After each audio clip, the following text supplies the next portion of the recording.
ఏంటి బాగుంట ముద్రిద్రా లేవునావా ఇదిగో నలుగురిలో కూడా ఇట్టా జరుగుతావు అందుకే నువ్వంటే నాకు ఇష్టం ఉండదు లేకపోతే నువ్వంటే నాకు ఎంతో ప్రేమ మామ కలుపుతీ మామ ఈ వెన్నెల్లో అలా అలా ఆ తోటలోకి అబ్బా నాకు సిగ్గేస్తుంది మావా నువ్వు కలుపుతీ మావా దారికి ఇదే ఉంటుంటా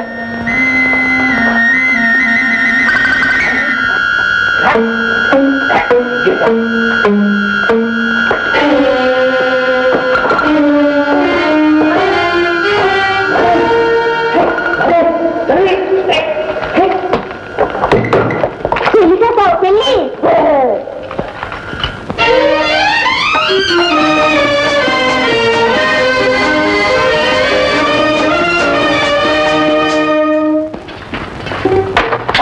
ఎవరు హోటల్కేం పని ఎన్ని మొహాలు నేనెవరు మీకేం తెలుసు నా కోటలో నా కాక నీకేం పని నీ కోట అవును రాజసింగ్ గారు ఉండేది ఈ కోటలోనేగా అవును ఆయనే మా యువరాజు గారు అయితే ఇంకే మన కోటే అసలు నేను తెలివి తక్కువ దాన్ని రాణినేయండి మీతో ఎవరు వేసి కూర్చున్నాను రానివా రాజుగారిని పెళ్ళాడితే రాణి కాక దాసి అవుతానా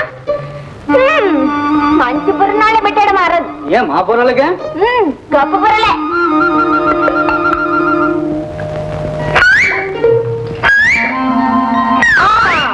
ఇప్పుడు చెప్పండి బొమ్మ బుర్స అది కాసా వరహ కాసే కాదరా వరహ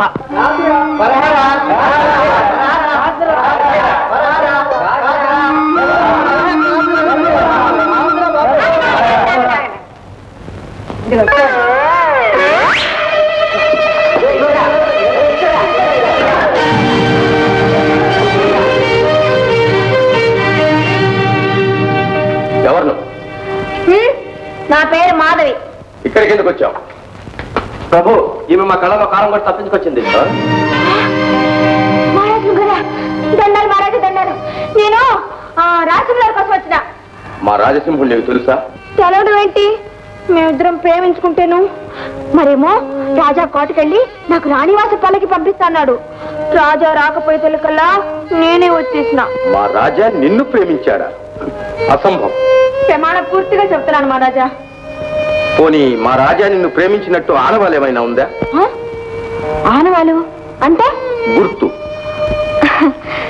గుండెల్లో గుబులు పుట్టుకొచ్చేయాలా గుర్తొడిగే అవకాశం ఆడుంటుంది మహారాజా అయినా నా రాజా నా దగ్గరికి వస్తే నాకు మర్చిపోద్ది గుర్తు అడిగేది పోనీ మీకంత నమ్మకం లేకపోతే యువరాజా వారిని పిలిపించండి ఆ చేత నిజం చెప్పిస్తాను యువరాజా వారి కళ్ళే మహారాజా మీరు అబద్ధాలు చెప్తుంటారు పోనీ మారాణి గారు ఎక్కడున్నారో చెప్పండి ఆడదాని మనసు ఆడదానికే తెలుస్తుంది ఈ సంగతి అంతా మారాణి గారితో చెప్పుకొని చంద్రాజ దగ్గరికి వెళ్ళిపోతాను నేనేనమ్మా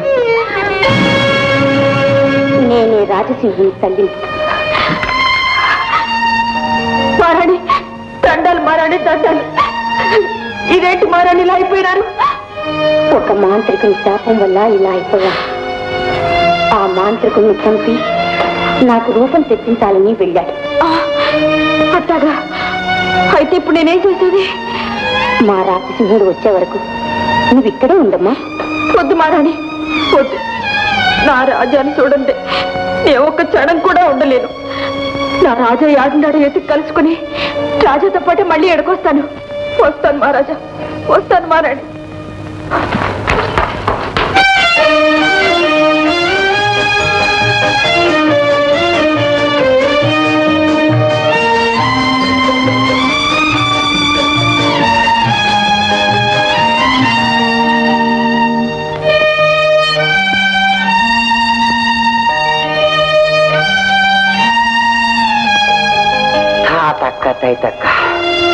చిన్నసామే ఇంత పెద్ద పట్టణంలో ఒక్క మనిషి కూడా కనబట్టలేదు ఏంటబ్బా చిత్రంగా ఉంది అదే నాకు అర్థం కావట్లేదు అయితే ఈ రాత్రికి మన పని శివరాత్రినా చిన్నసామే ఆకలి ఎత్తాను చిన్నసామే నీకు ఎప్పుడు ఆకలి కూడా ఇందు మూలముగా సమస్తమైన వారికి తెలియజేయడం ఏమనగా రాకుమారి వచ్చే వేళ అయింది ఎవరు బయట ఉండి ప్రాణాలకు ముప్పు తెచ్చుకోవద్దని జాగ్రత్తగా ఉండవలసిన హెచ్చరిక చేయడమైనదో ఏమిటి నిబంధన మీ రాకుమారిని ఎవ్వరూ చూడకూడదా? ఏ అంత పెద్ద అంతకట్ట అందగతి కాదు నాయన, అంతకి ఎదుట పడ్డ వాళ్ళని ఎమకలు ఇసుకుతుంటుంది. అయ్యి బాబాయ్ పాపం పరదేశంలాగా ఉన్నారు. చిన్న సరే నేరపోయి వచ్చి ఈ ఊరు వచ్చి పడ్డా వచ్చిన సరే ఎవరన్నా పోయి తాకున్నాం. నేనుండగా నీకేం భయం లేదు. ఇంకా ఇక్కడే ఉంటాయి.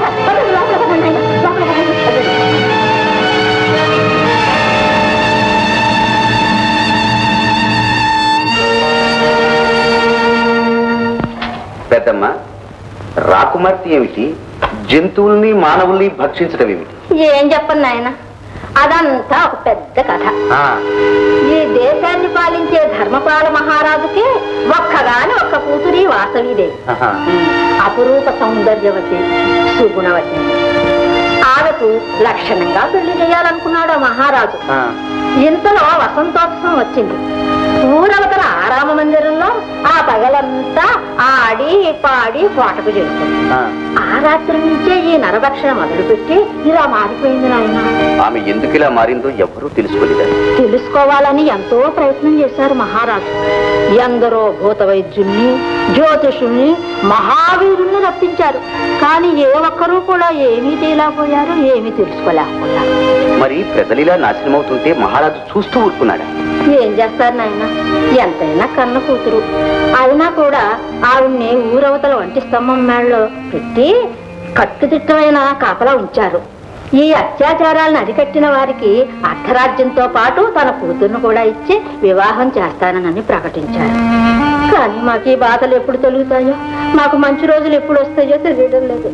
అన్నట్లు అర్ధరాత్రి అయిపోయింది నాయన. ఇక పండుకోండి బాబు, ఇద్దరు పోండి.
బాధలన్నీ మాకు తెలుసు మహారాజా.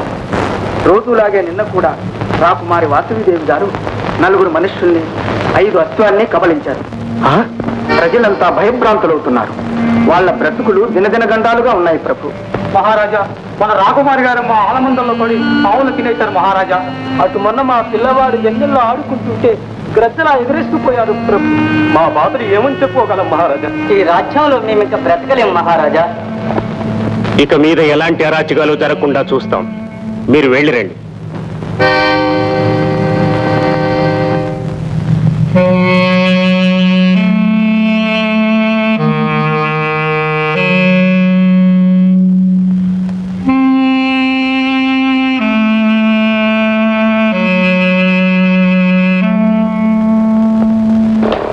పులి, ఒరే పులి, పట్టపగులు కూడా నిద్ర లేరా?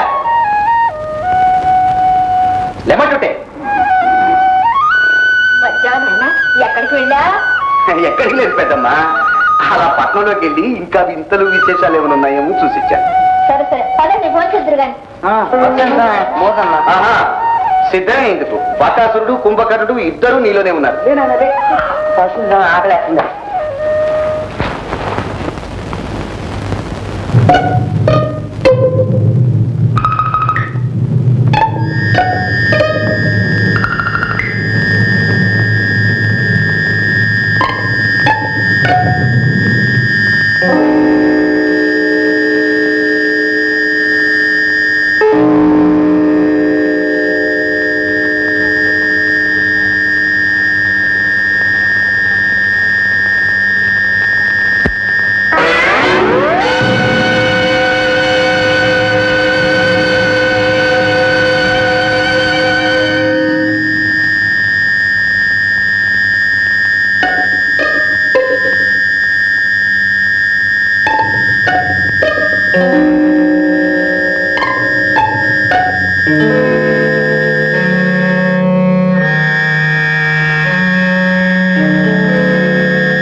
ఆశ్చర్యంగా ఉంది.